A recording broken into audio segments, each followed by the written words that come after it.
They said the cleaning lady had lost her mind. Imagine standing in front of your boss in a company filled with polished shoes and sharp tongues and calmly saying you want to be the next executive assistant. That was the day the laughter began.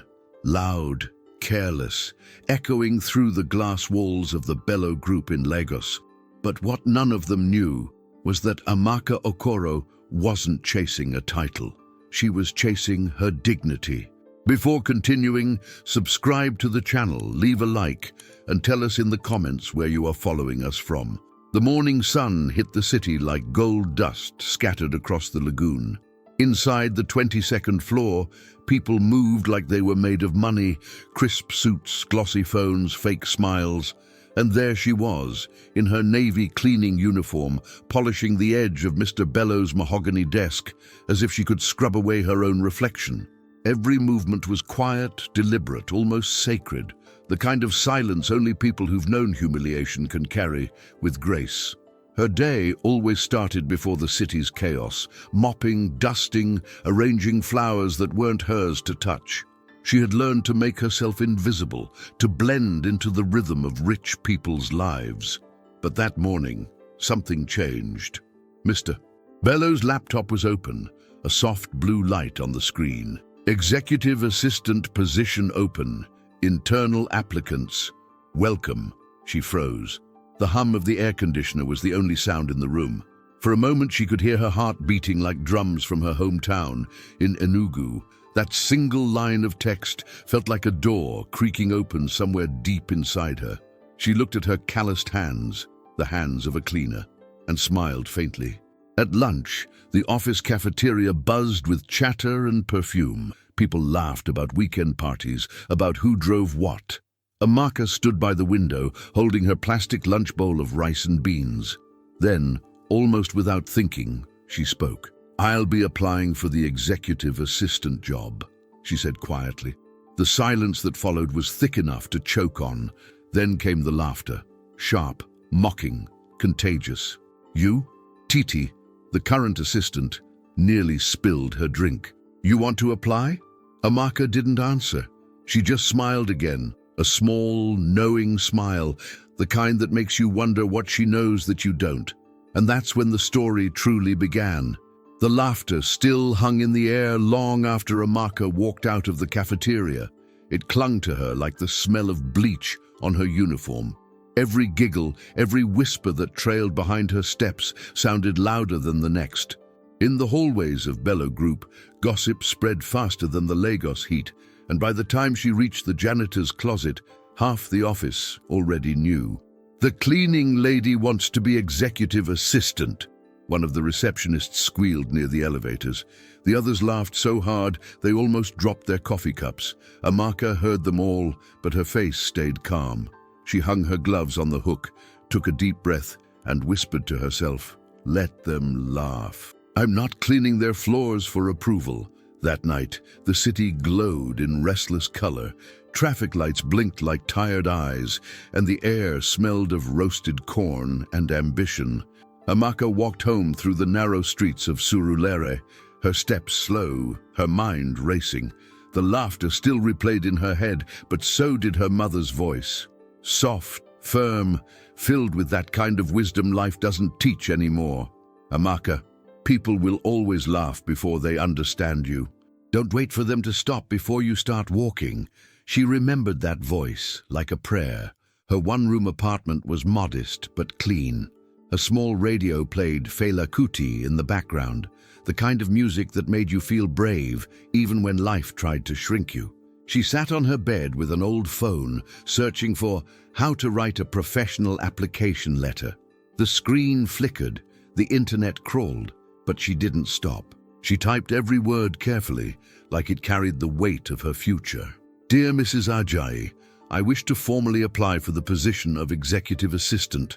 Her fingers trembled. It wasn't just an application, it was rebellion, wrapped in politeness. She printed the letter the next morning at a small business center near the bus stop, using half her week's salary. The man at the counter looked at her name on the document, then at her uniform and asked, "You want submitam like this?" She smiled. "Yes, exactly like this." By 8 a.m., she stood outside HR with the envelope in her hand. Her palms were sweating, but her heart beat steady.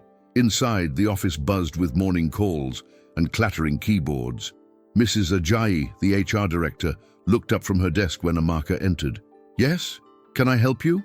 Amaka swallowed hard, her voice steady but low. "Good morning, Ma.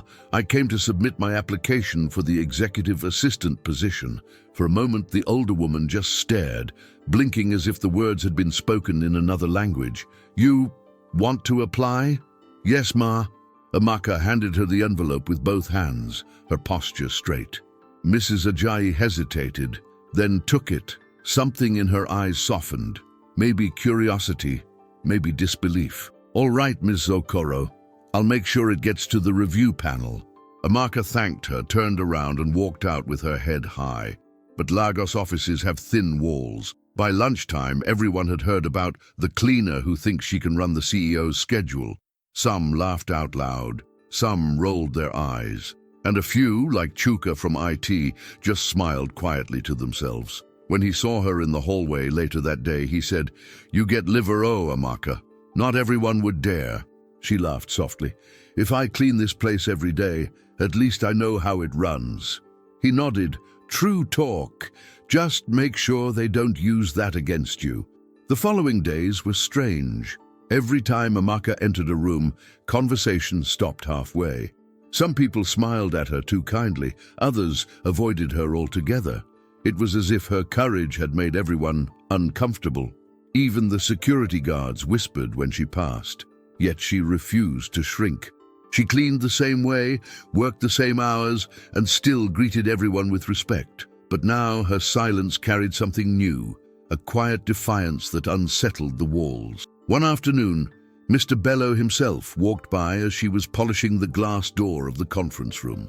His reflection appeared beside hers, tall, immaculate, a man used to control. "I hear you applied for my assistant's job," he said casually, his tone unreadable. She didn't look up immediately. "Yes, sir." "Interesting," he said, studying her. "Do you think you can handle that?" "I handle this building every day, sir," she replied, finally meeting his eyes through the reflection. "I just want a different kind of broom." For a brief second, something like a smile crossed his face before he walked away without another word. That evening, as the office emptied, Amaka sat in the corner of the janitor's room and reread her printed letter. The paper had a small coffee stain on the edge, a mark of her world colliding with theirs. She folded it carefully and tucked it into her bag. She didn't know if they would even call her for an interview, but that wasn't the point anymore. The moment she handed in that envelope, she stopped being just the cleaning lady. By Friday, the office buzzed with a different kind of energy. The job application deadline had passed, and the shortlisted names were expected to be announced soon. Titi strutted around in new heels, bragging loudly about her connections. "I'll probably be promoted automatically," she said to anyone who'd listen. "They won't pick someone without a degree." When Amaka walked by, their eyes met. For a second, Titi's laughter faltered. Amaka smiled politely and kept walking. Outside, Lagos thundered with the promise of rain. Clouds gathered, heavy and grey, like they were waiting for something to break. Amaka stood at the bus stop, the city lights reflecting on the wet pavement. Her shoes were worn, her uniform damp, but her spirit burned steady. She didn't know what the next week would bring, but she had already done what most people never dared. She had spoken her dream out loud. As the first drops of rain began to fall, she looked up at the sky and whispered, "Let them laugh today." Her voice was almost drowned by the sound of thunder. "Tomorrow, they'll remember my name." By Monday morning, the office walls had learned her name. Amaka the Dreamer, they called her now. The cleaner who dared to write a letter. Her story moved from one desk to another, carried by whispers, reshaped by mouths that had never spoken to her before. Even before she arrived, her name floated across the corridors like the smell of fresh polish, familiar yet impossible to ignore. As she walked through the revolving glass doors, a few heads turned, pretending not to look. One of the interns, barely out of university, nudged another and murmured, "That's her, The one who wants to be executive assistant. They both giggled, as if ambition was something to laugh about. The morning briefing began at 9, and Amaka was cleaning the boardroom before the meeting started. The room smelled of new leather and old pride. She wiped the table, listening quietly as the executives walked in, their laughter bouncing off the walls. Titi's voice was the loudest. "I heard HR really accepted her application," she said. "Imagine that next, the security man will apply to be CFO." The others laughed, a little too hard. Amaka kept her head down, her movements slow and steady. When the last chair was aligned perfectly, she turned to leave, but her eyes met Titi's. There was a flicker of surprise in that gaze. Not guilt, but curiosity. Amaka gave a small nod, not of submission, but of awareness. She knew exactly how they saw her, and she refused to play small just to fit inside their expectations. At lunchtime, the cafeteria turned into a stage. Some staff acted out scenes of Amaka, the ambitious cleaner, complete with fake accents and exaggerated gestures. One of the accountants even mimicked her walk, balancing a mop like a handbag.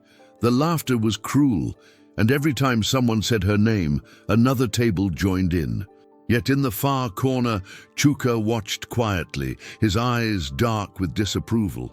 When the noise became unbearable, he stood up. "Una don finish," he said, his voice deep, calm. "You people laugh like you've never wanted more for yourselves." The room fell awkwardly silent for a few seconds before someone tried to change the topic, but the damage was done. The seed of discomfort had been planted.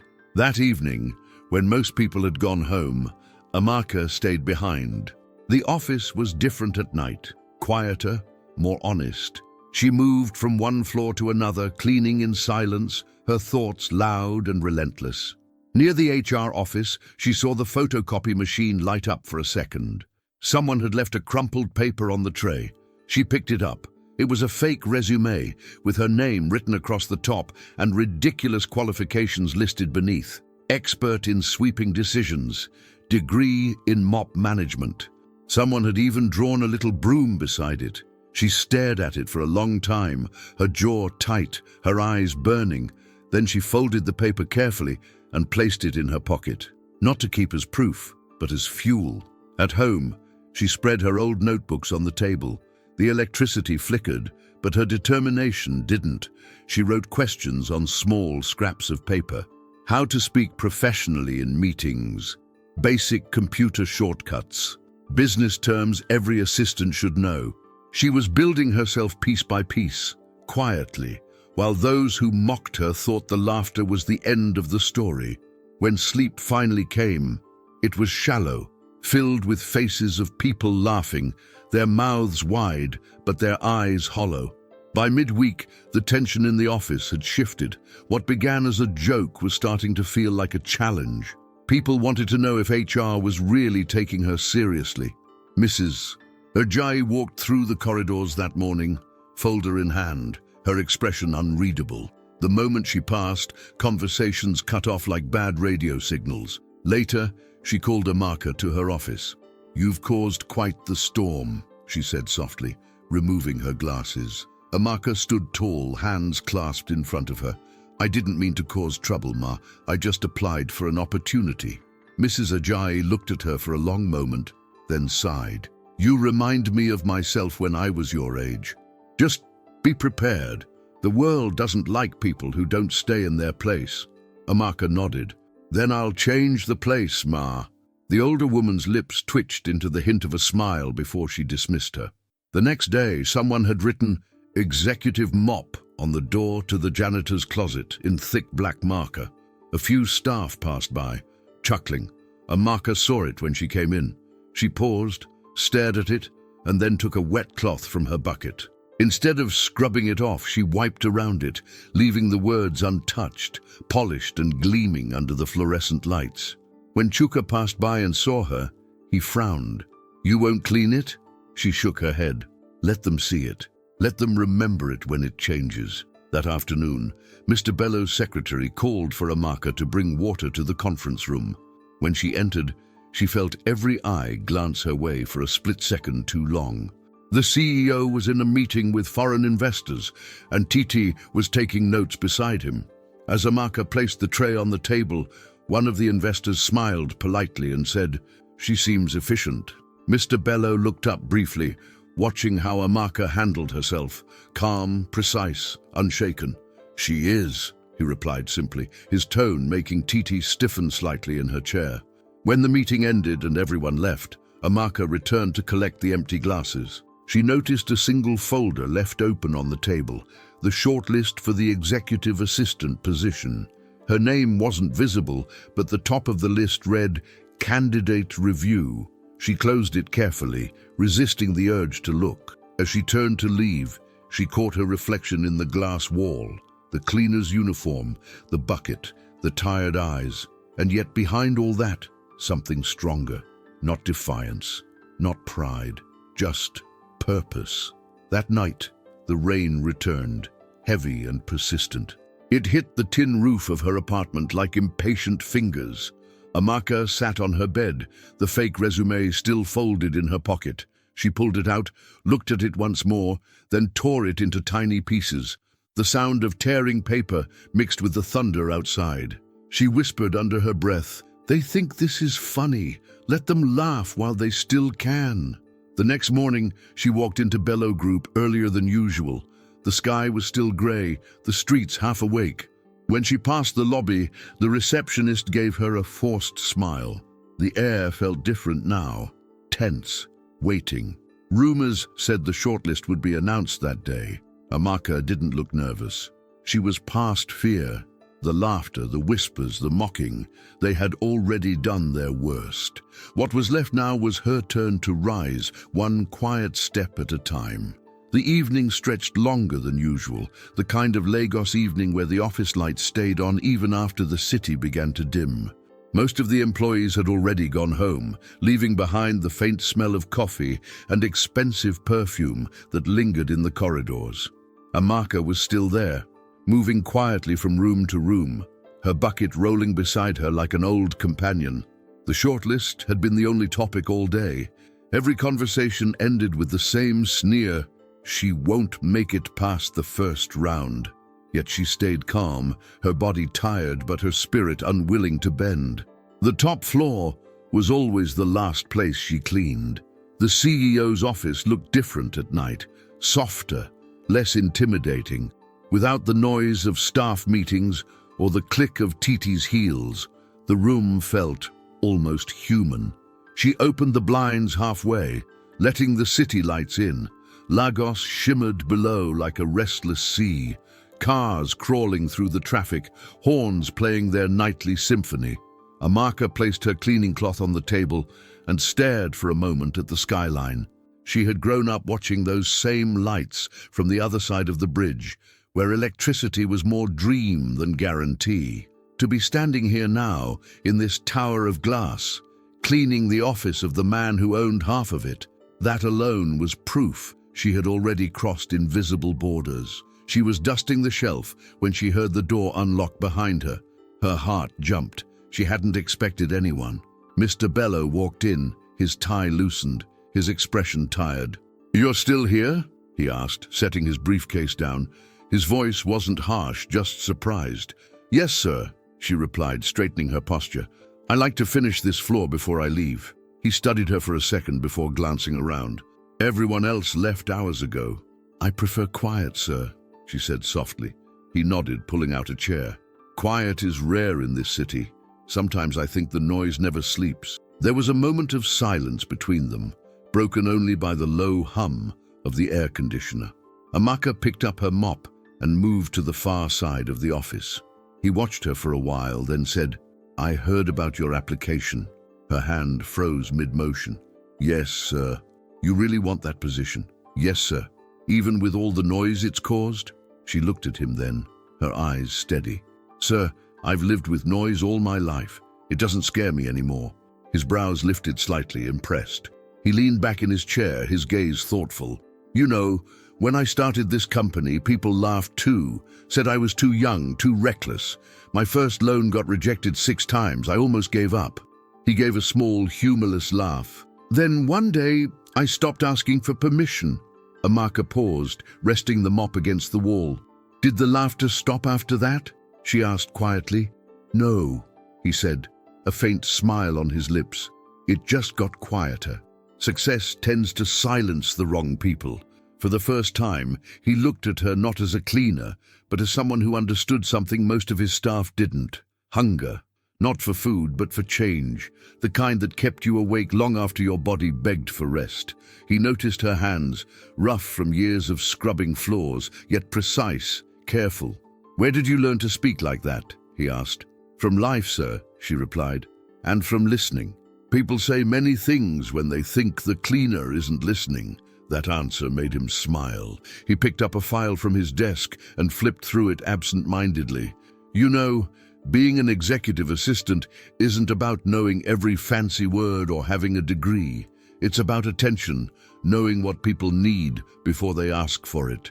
Then I've been training for years, she said before she could stop herself. He looked up sharply, caught off guard by her confidence. For a heartbeat, their eyes met, his, seasoned by authority, hers, steady with quiet fire. Then she quickly looked away, embarrassed. Sorry, sir. I didn't mean... Don't apologize, he interrupted gently. That's the first honest thing anyone has said in this office all week. He stood, walked to the window and looked out at the city lights.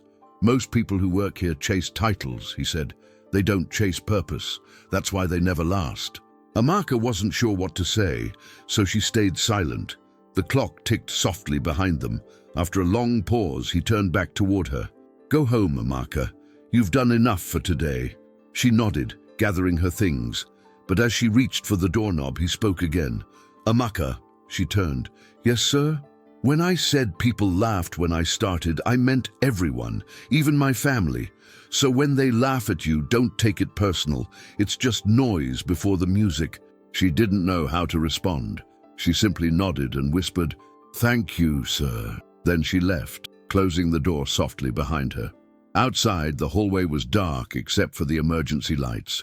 Her footsteps echoed as she walked toward the elevator, her mind racing. She replayed his words again and again, noise before the music. For the first time since she'd submitted her application, she felt something shift inside her. The laughter no longer stung the same way. It had become rhythm, background sound to her determination. By the time she reached the ground floor, the rain had started again, tapping against the glass like impatient fingers. She stood by the entrance for a moment, watching the city blur behind the storm. Chuka was waiting by the gate, holding his umbrella. You still stay here? He asked, shaking his head. You one turn ghost? She laughed softly. Almost. He opened the umbrella and handed it to her. Take, you'll need it more than me. She hesitated, then accepted it with a grateful smile. Thank you. As she stepped into the rain, he called after her. You fit really get that job, you know. She turned back slightly, water running down her face. Maybe, she said, but not because they want me to, because I decided to. The street shimmered with puddles reflecting headlights. Her shoes splashed through them as she walked home. She felt lighter, though the world hadn't changed at all. Somewhere behind her, in the tallest office of Bello Group, Mr. Bello sat alone by the window, still thinking about the cleaner who wanted to be an executive assistant, and the conviction in her voice when she said she was no longer afraid of noise. The next morning arrived with the kind of nervous electricity that ran through every corner of Bello Group. The building felt alive, pulsing with whispers and sidelong glances. The shortlist for the executive assistant position was supposed to be released before noon, and no one could stop talking about it. Every floor carried a different rumor. Some said the decision was already made in favor of Titi. Others claimed Mr. Bello himself had taken a strange interest in the cleaner's boldness. No one said her name out loud anymore. They didn't have to. The cleaning lady had become a phrase heavy with curiosity, disbelief, and something close to fear. Amaka arrived before 8, as always. The security guard greeted her with a knowing smile, the kind reserved for those who had unknowingly become famous. Morning, Madam Applicant, he teased softly. She smiled back but said nothing. Inside, She moved through her usual routine, but her hands trembled slightly as she polished the glass doors. Every sound, the ping of the elevator, the murmur of staff, made her heartbeat quicken. She told herself not to hope too loudly. Hope, she had learned, could be cruel when overheard by the wrong people. By 10, the HR office had become the most visited place in the building. Staff passed by, pretending to drop documents just to sneak a look at the notice board. Mrs. Ajayi, who had handled the applications, stayed inside her office, her door closed, her face unreadable. Amaka didn't go near. She knew better than to stand among the crowd waiting for news. Instead, she cleaned the conference hallway, her back to the noise, her thoughts steady, the smell of disinfectant mixed with the perfume of anxiety drifting from the open doors nearby. At exactly 11:30, a murmur rose from the ground floor and traveled upward like a spark catching dry leaves. "The list is out!" someone shouted. Within minutes, footsteps thundered toward HR. Papers rustled, phones clicked, and voices exploded into disbelief. "What kind of joke is this?" one man said. "Her name is actually there," another replied. The words pierced the air like an alarm. Amaka froze, her cloth still pressed against the glass. Slowly she turned toward the noise. She didn't need to see the paper. The shift in the air told her everything. When she finally walked to the notice board, a small crowd had already gathered. Her eyes scanned the page until they stopped on the fourth name, Amaka Okoro. Her breath caught. The letters looked strange, printed in bold, as if they belonged to someone else. Behind her, voices tangled in disbelief. This must be a mistake. She probably knows someone in HR. "A beg. Who bribed who?" The words fell around her like dust, but she barely heard them. For a moment, the world seemed still. Titi arrived seconds later, heels clicking like gunfire. Her eyes locked on the list, and the smile on her lips vanished. "This can't be serious," she said, almost to herself. HR must be losing its standards. She spun around and stormed into Mrs. Ajayi's office without knocking. Through the glass walls, everyone could see her hands flying as she spoke, her voice rising. Mrs. Ajayi sat calmly behind her desk, listening, occasionally nodding. When Titi came out, her face was tight, her chin high. "They said it's an open process," she muttered, passing Amaka without looking at her. "We'll see how far she goes." The office buzzed all afternoon. Some people avoided Amaka as if her courage were contagious. Others whispered polite congratulations that sounded more like warnings. Chuka found her near the elevator and handed her a bottle of water. "I saw the list," he said, grinning. "You did it?" She shook her head slowly. "No, they just gave me a chance to prove it. That's more than most people ever get," he replied. By 3, the whispers had turned into open debate. In the cafeteria, small groups gathered, dissecting every theory. "Mr. Bello must be testing us," one said. "He wants to see who reacts. Or maybe he just wants to embarrass her," another added. Nobody considered the possibility that she might simply deserve it. Amaka stayed far from the cafeteria. She preferred the quiet corners where her thoughts didn't need to defend themselves. That evening, as most of the staff rushed home to discuss the news in private messages, Amaka returned to her small cleaning station on the ground floor. She sat on the edge of a plastic chair, staring at her reflection in the mop bucket. Her heart was still racing, not from excitement, but from the weight of what came next. The interview. She had made the list, but that only meant the real test was waiting. She had less than a week to prepare, and no one in that building wanted her to succeed. When she got home, the night sky was bruised with clouds. Her neighbor's children were doing homework under a flickering bulb. She spread her old books on the table again, this time with purpose. She practiced interview questions she found online, whispering the answers into the still air. "What are your strengths?" she asked herself. "I don't give up," she answered. "What are your weaknesses?" "I sometimes forget I'm supposed to stay quiet." That made her laugh softly. She practiced posture in front of a cracked mirror, straightening her shoulders, learning how to look confident without arrogance. She even borrowed a second-hand blazer from her church friend, who told her, "If you walk like you belong there, they'll start believing it." Each night, She repeated the same silent prayer before bed. Let them see my work, not my uniform. By Friday, tension gripped the office again. The shortlist had changed the atmosphere.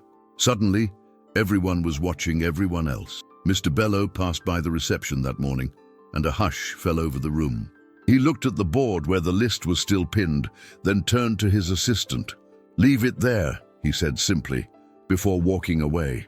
Titi nodded stiffly, her expression blank. In the afternoon, as the rain started tapping against the windows again, Amaka carried cleaning supplies past Mr. Bello's office. The door was slightly open, and she caught a glimpse of him speaking with Mrs. Ajayi. "Let her be part of the interviews," he said. "If she earned her way here, she deserves to speak." Mrs. Ajayi hesitated. "It might cause more noise." "Then let them make noise," he replied. "It keeps them awake." Amaka stepped back before they could notice her, her heart thudding in her chest. The sound of rain outside mixed with the low hum of the city below. She pressed a hand to her chest, feeling the steady rhythm of something she hadn't felt in years. Possibility. That night, she didn't rehearse answers. She didn't study or practice her walk. She simply sat by the window of her small room, watching the rain slide down the glass. Somewhere across the city, her name was written on a wall that had never been meant for her. And for the first time, she allowed herself to believe that maybe, just maybe, she could walk through that door, not as a cleaner, but as a woman who refused to let laughter write her story. The morning of the interview arrived dressed in tension. Even the air inside Bello Group felt heavier than usual, like it carried secrets that didn't want to be spoken. The security guard, who always teased Amaka when she arrived early, only nodded at her this time. Everyone already knew today wasn't like any other day. This was the day the cleaning lady would sit across from executives and speak as an equal, at least for a few minutes. Amaka wore the borrowed blazer, pressed and clean, over a simple white blouse. Her skirt wasn't new, but she had ironed it with care until it looked respectable. She carried no handbag, no perfume, just quiet confidence and the faint scent of soap that clung to her like truth. As she entered the building, every step echoed louder than she intended. Some people greeted her politely out of curiosity. Others just watched her pass as though she were walking into a storm. In the hallway near HR, the shortlisted candidates were seated, waiting their turn. Titi was among them, her hair styled perfectly, her perfume filling the corridor. She gave Amaka a long look, half amusement, half disbelief. "You really came," she said, crossing her legs. "I thought maybe you'd realize this wasn't your place." Amaka smiled softly. "Every place becomes mine once I walk in." The words weren't loud, but they were strong enough to turn a few heads. Titi looked away, pretending not to care, but the slight tremor in her hand betrayed her irritation. Inside the boardroom, Mr. Bello sat at the head of the table, joined by Mrs. Ajayi and two other managers from the executive panel. They had conducted dozens of interviews before, but this one carried a peculiar tension. Even the assistant setting up the chairs whispered about it in the corridors. Mrs. Ajayi tried to maintain professionalism, though a quiet hope lingered in her eyes. She wanted Amaka to do well, not because she pitied her, but because courage deserved its chance. When it was finally her turn, Amaka took a slow breath before walking through the glass doors. The room was colder than she expected, the hum of the air conditioner mixing with the faint rustle of papers. 4 pairs of eyes looked up at her. "Good morning," she said evenly. "Good morning, Miss Socorro. Please have a seat," Mr. Bello replied, his tone neutral but kind. She sat upright, hands folded on her lap. They began with the usual questions: experience, skills, reasons for applying. She answered with clarity, never rushing, never hesitating. Her voice was calm, her words simple but deliberate. When they asked about her lack of formal qualifications, she didn't try to hide it. "No, sir," she said, looking directly at the manager who had asked. "I didn't attend university, but every morning I managed to clean 20 offices before 9. That's time management. I've handled conflicts between staff who don't even realize I'm listening. That's communication. And I've learned to stay invisible when I need to be, but effective when it matters. That's adaptability. The room fell silent. One of the managers scribbled something on his notepad. Mrs. Ajay's lips pressed into what looked like the beginning of a smile. Mr. Bello leaned back slightly, watching her with growing curiosity. "Tell me," he said, "why do you want this job, really?" Amaka inhaled slowly. "Because every day I clean this building, I see how much energy people spend trying to look important. They rush, they panic, they shout.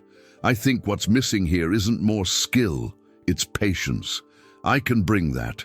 I know this office like the back of my hand, not from reports, but from silence. And maybe silence has something to teach too." Her words carried through the room like wind after rain, soft but impossible to ignore. The youngest manager coughed awkwardly, breaking the stillness. Mr. Bello didn't move for a long second, then said, "That's an interesting perspective." He flipped through her file again, even though he already knew what was inside. "If you were hired, how would you handle people who think you don't deserve to be here?" Amaka smiled faintly. "Sir, people already think that, and I'm still here." The interview lasted less than 30 minutes, but to her, it felt like hours. When they thanked her, she stood, bowed slightly, and walked out with the same calm she had entered with.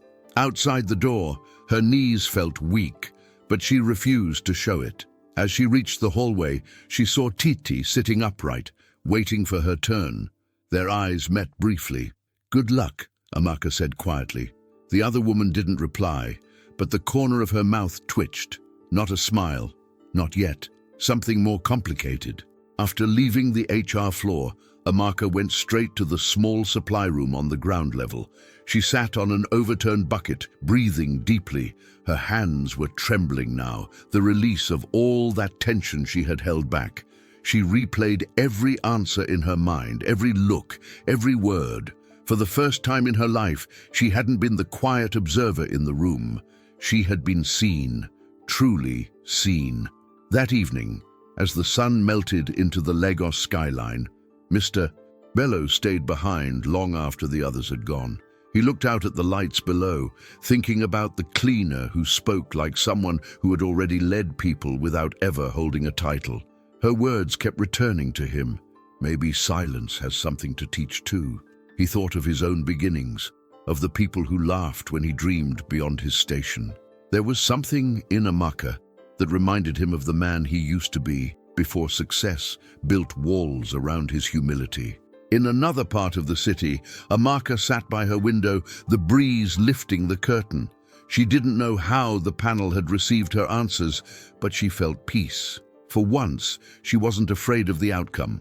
She had spoken her truth with dignity, and that alone was victory enough. She lay down that night with tired eyes, but a steady heart. The laughter, the whispers, the judgment, they all seemed distant now, fading behind her like a story that belonged to someone else. The next morning, when she walked back into Bello Group, something had shifted. People still whispered, but not the same way. Their voices carried hesitation, even respect. And though she didn't know what decision would come next, Amaka walked through the marble lobby with quiet grace, her steps light but sure. Whatever happened after that day, she had already passed her own test. Not the interview, but the one that measured the strength it takes to stay composed when the world expects you to crumble. The days that followed the interview crawled by like the slow Lagos traffic after rain. Everyone in Bello Group pretended to be busy, but the tension hummed quietly under the surface. Conversations in the cafeteria were cut short when Amaka walked by, and some people who used to greet her now avoided her entirely. The cleaners whispered to each other in pidgin, proud but cautious. "That our madam get mine dough," one said. "Na courage be that." Another nodded. If she fit reach that level, anything fit happen for this life. But not everyone felt inspired. For others, her courage was an insult, a reminder that comfort was fragile. On the third morning, Titi came to work dressed in sharp red, her perfume bold enough to announce her before she entered a room. She walked through the halls with a smile that didn't reach her eyes. "No update yet?" she asked anyone who would listen. The HR team kept their lips sealed. Even Mrs. Ajayi moved quietly, avoiding unnecessary attention. The interviews had ended, but Mr. Bello had yet to announce his decision. And until he did, the entire office lived in suspense. Amaka worked the same as always, polishing desks, emptying bins, cleaning glass walls that reflected her determination back at her. She refused to show any sign of waiting. Inside, though, her heart was restless. Each time the elevator doors opened, she wondered if someone would call her name. She would stop just for a second, then force herself to keep moving. On the fifth day, she was cleaning the executive corridor when she overheard two accountants talking near the printer. "They say Bello himself will decide," one said. "That woman might actually have a chance. You know he likes stories like that." The other laughed. "Please, he won't risk the company's image for pity." Amaka didn't turn around. She just kept wiping the glass until she could see her reflection clearly again.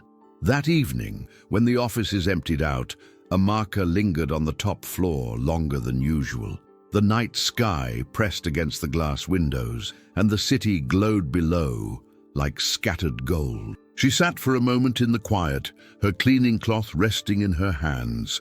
Everything around her smelled of expensive polish, but her thoughts smelled like rain and earth, simple, grounded, real. She wondered if Mr. Bello remembered what it felt like to start from nothing. Down the hall, the elevator opened with a soft chime. She turned, startled, and saw him step out, his jacket slung over his arm. "You again?" he said, almost amused. "You always work this late?" She smiled faintly. "It's the only time the building listens," he chuckled, walking closer. "Still cleaning even after your interview? Most people would be home, waiting for results." "Waiting doesn't make the floor shine, sir," she said lightly. He studied her for a moment. "You did well that day." She looked up, eyes uncertain. "You were watching." "Of course. It's my company." His voice was calm, but there was something in his expression, a mix of respect and curiosity. "You surprised everyone, especially me." Before she could respond, the lights flickered slightly, a brief power fluctuation that drew both their eyes to the ceiling. When the glow steadied again, he said, "You know, most people walk into interviews trying to prove how important they are. You walked in trying to show how useful you can be. There's a difference." She nodded quietly, not trusting her voice. "Go home, Amaka," he added gently. "Rest. We'll talk soon." She wanted to ask when, but something in his tone told her not to. She simply said, "Good night, sir," and left. At home, she lay awake for hours, staring at the ceiling. Her room was small and quiet except for the hum of distant traffic. Every now and then, she thought of her mother, who used to say, "When you plant yam, you can't dig it up every day to see if it's growing." Maybe that's what waiting really was, protecting what you had planted, trusting that time would do its part. By the following Monday, the rumor mill was in overdrive. "They'll announce it at noon," someone said near the elevator. "No, in the morning," another corrected. "HR is printing the letter already." Every theory clashed with another. Amaka didn't ask. She was sweeping the reception area when the intercom buzzed. "Miss Okoro, please report to HR," the voice said. Her broom froze mid-motion. Everyone nearby turned to look.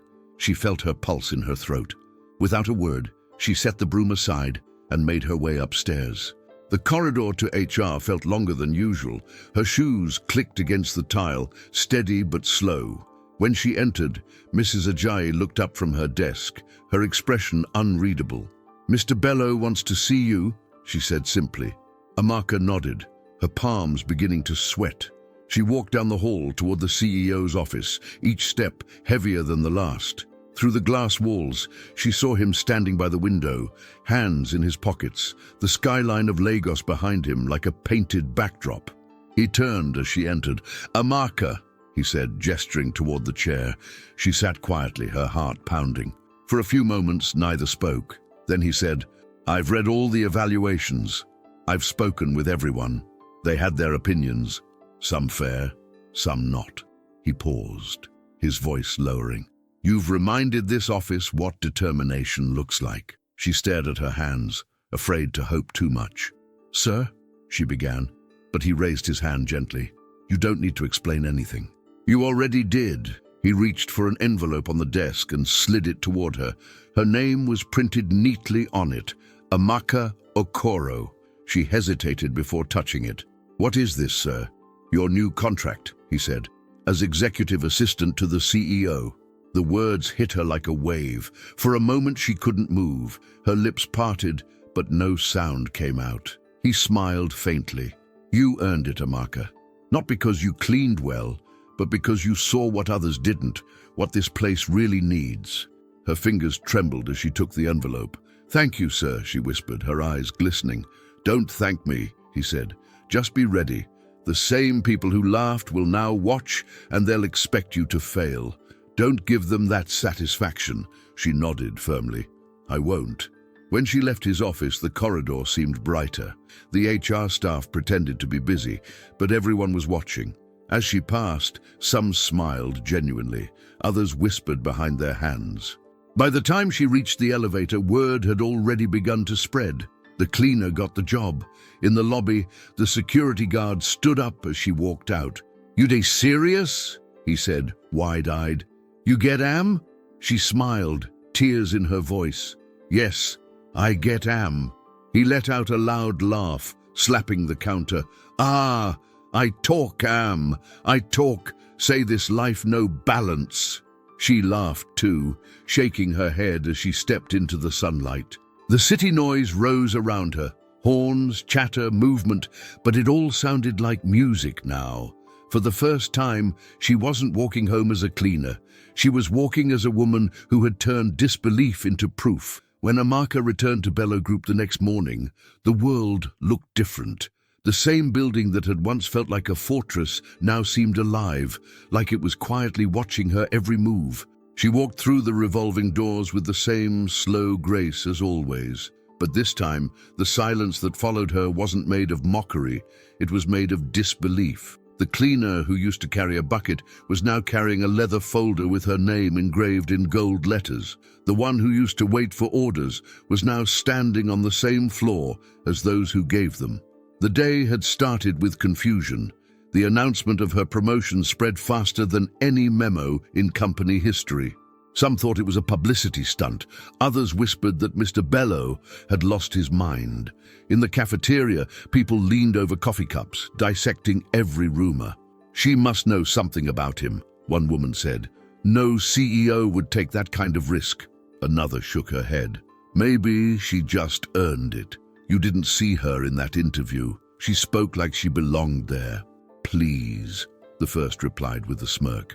Belonging isn't the same as deserving. But the sound of their voices trailed off as Amaka passed by the doorway, holding a small notebook and wearing a navy suit that fit her like courage itself. No words left their lips after that.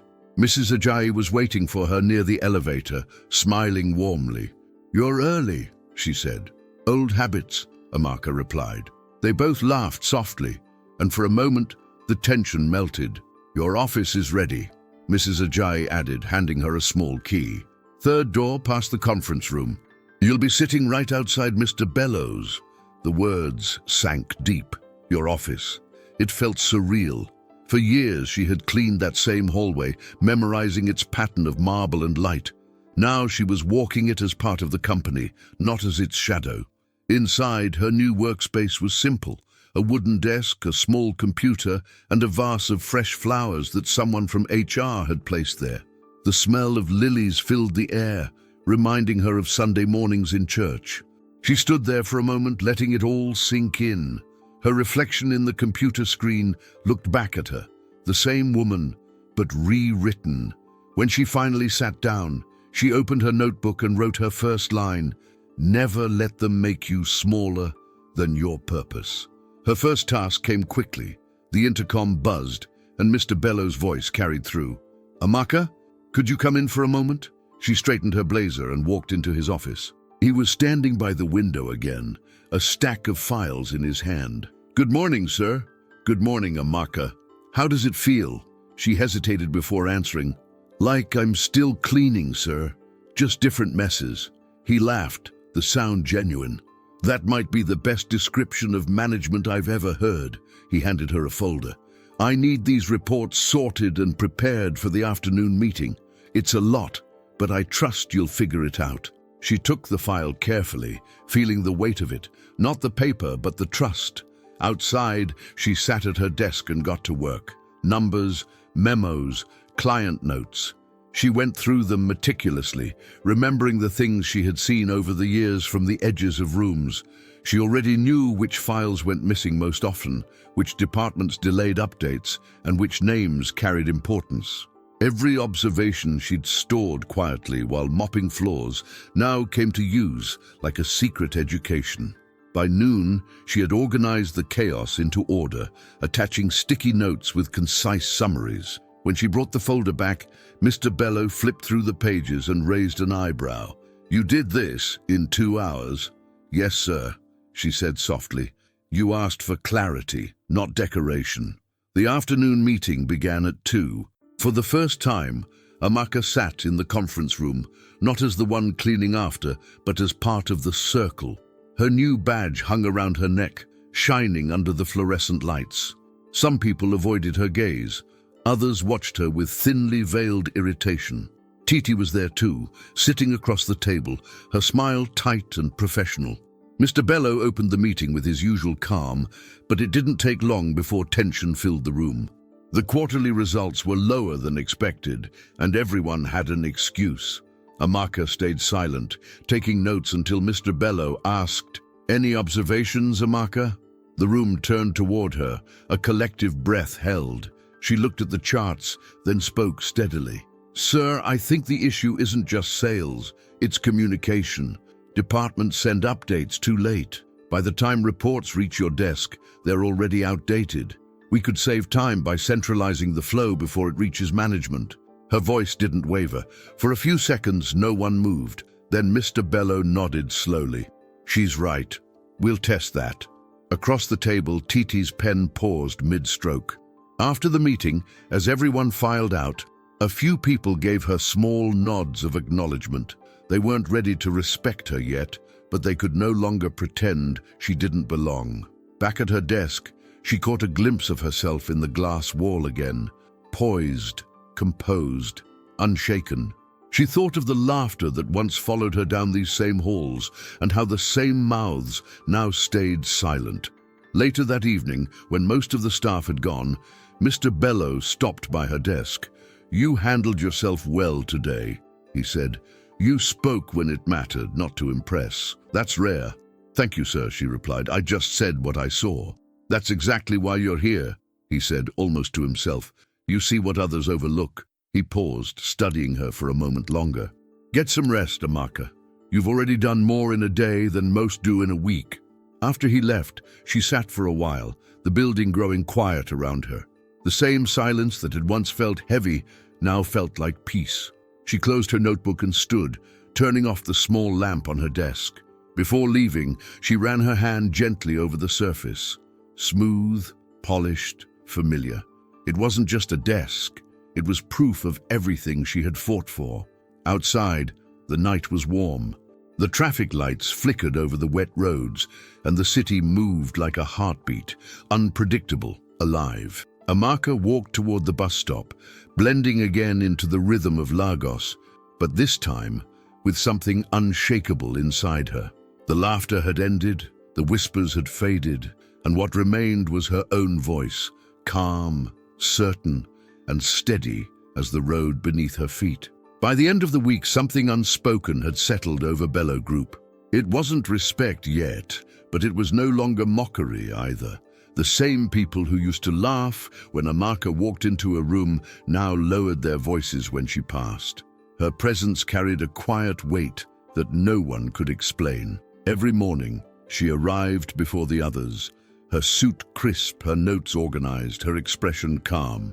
The janitors still greeted her like family, proud and amused, while the executives greeted her like a puzzle they couldn't solve. Somewhere between those two worlds, Amaka walked with quiet certainty, bridging a space that had never been crossed before.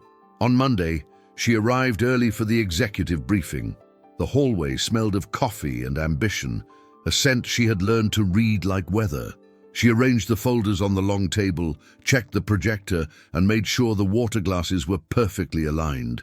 It was still instinct for her to notice details others ignored. As she worked, she heard footsteps behind her. It was Titi, dressed impeccably as always, carrying her own file.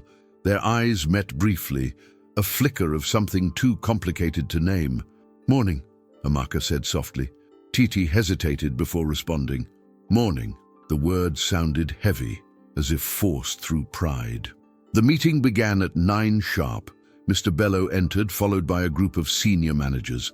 The conversation started with sales figures, then shifted to client complaints and logistics. At first, Amaka sat quietly taking notes, but as the discussion grew heated, she saw an error in one of the reports, a duplicated entry that made the numbers appear lower than they were. When she raised her hand slightly, the room stilled. "Sir," she said, her tone even, "there's a mistake on page 3 of the report.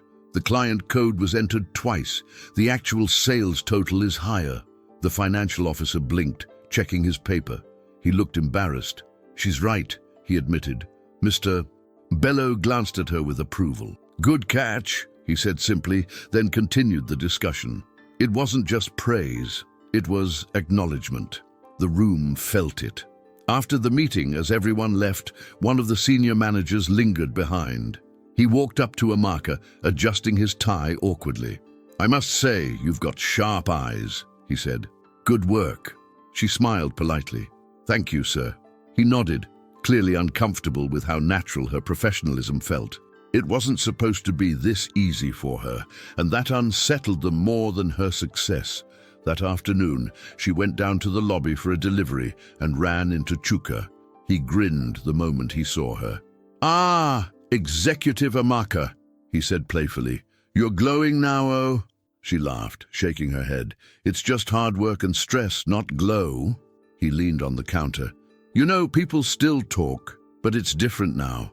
Some of them are even saying you make the office look better." "Maybe they're just seeing what was always there," she replied. "Maybe." He hesitated before adding, "Mr. Bello believes in you. That's rare." She smiled faintly. "Then I'll give him reason not to regret it." In the days that followed, small changes began to ripple through the company.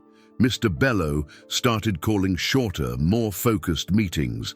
Departments began submitting reports earlier. Even the tone of emails softened. Amaka's influence wasn't loud, but it was visible in the way things began to work smoother, faster, calmer. People started coming to her for help. Quiet questions about scheduling, organization, even personal advice. She never turned anyone away. She simply listened, offered solutions, and went back to her work. It wasn't power she wanted, it was purpose. Still, there were moments when the old stares returned. One evening, she overheard 2 employees by the coffee station. "Imagine she's running things now," one said. "Next she'll be telling us how to breathe." The other chuckled. "Give her time. Pride comes after cleaning." They didn't notice her walking past. She didn't stop, didn't react. But later, while sitting at her desk, the words replayed in her mind like background noise. Not out of hurt, but as a reminder of how far she'd come, and how easily the world could forget the work behind a woman's calm. One Friday evening, as the office was emptying out, Mr. Bello called her into his office. "You've been busy," he said, half smiling. "I've noticed the reports are cleaner, the meetings shorter, the staff less chaotic. That's not coincidence." She looked at him, unsure if he expected an answer. "I just try to do what's needed, sir." "That's exactly it," he replied. "Most people here do what they're told. You do what's needed." He walked around his desk, standing near the window. "When I hired you, people said I was making a mistake. They thought this was charity. I don't do charity, Amaka. I do investment. And you've already paid off." Her throat tightened slightly, but she managed a smile. "Thank you, sir." "You've got more to give," he continued. "But be careful. Some people don't like seeing someone rise who reminds them of what they could have been." She nodded slowly. "I understand." "Good," he said, picking up his briefcase. "Now lock up before you leave. And go home earlier sometimes. Even the strong need rest." After he left, she stood in his office for a moment, the city lights painting the room gold. She thought about what he said, about investment, about rising, about rest. The silence felt different now, not heavy but full of movement, as if the building itself was breathing with her. She turned off the lights and stepped into the corridor. The marble floors reflected her image, once the reflection of a cleaner's mop, now that of a woman in charge. Downstairs, as she left through the main entrance, the security guard waved. "Madam Executive, you know they smile again," he teased. She laughed softly. "I'm smiling inside," she said. "That's what rich people say." He joked, and they both laughed. Outside, the Lagos night wrapped around her like a story still being written. Cars honked, people shouted, music floated from a distant bar. Everything was the same, yet everything was different. She walked toward the bus stop, her heels tapping lightly against the pavement. The air smelled of rain again. That same smell from the nights she used to walk home exhausted, wondering if life would ever change. It had.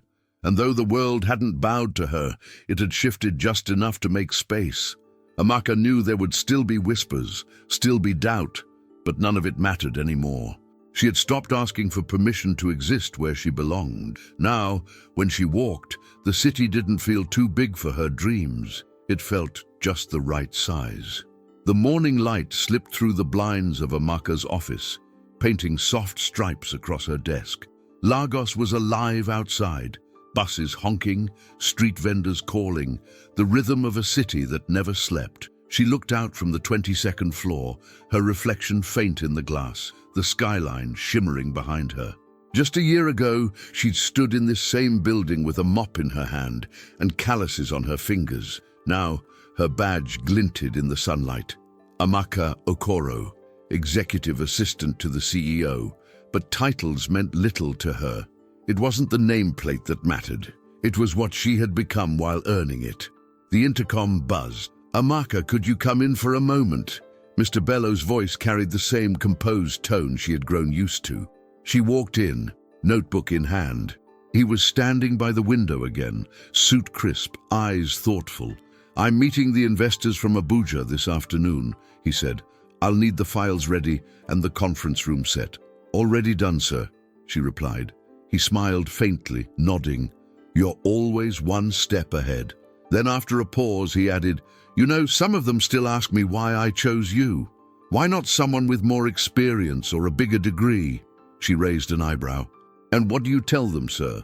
"That experience doesn't teach integrity," he said, "and degrees don't teach humility." She didn't know what to say to that, so she just smiled, her eyes glistening. "Thank you, sir." "Don't thank me," he replied. "You taught everyone here that no job is small if done with purpose. Even I needed that reminder." He straightened his tie, ready to leave, then glanced at her again. "Keep your light steady, Amaka. The higher you rise, the more shadows you'll cast. Don't let them scare you." She nodded quietly. "I won't." When he left, the silence in the room felt warm, not empty.